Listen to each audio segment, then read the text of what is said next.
A mercury barometer at the top of a mountain reads 700 mmHg. At the same time, the barometer at its base reads 800 mmHg. Assuming the unit weight of air is 12 Newton per cubic meter and specific gravity of Mercury is 13.6, what is the approximate height of the mountain? Answer. Height of the mountain is equal to 9810 times 13.6 all times 0.8 minus 0.7 all over 12 equals to 1111.8.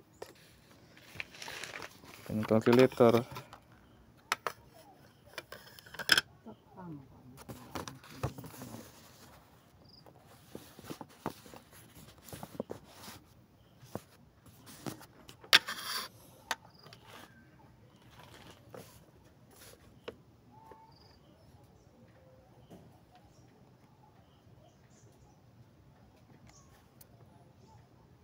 In 2018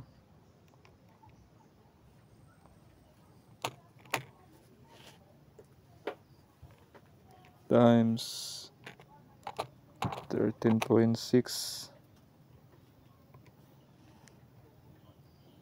times 0.8 minus 0.7 all times 12. This is the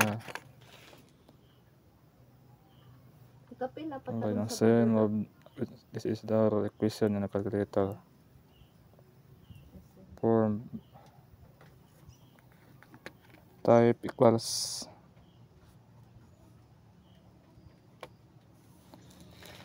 answer is 5,559/5. Click the ST.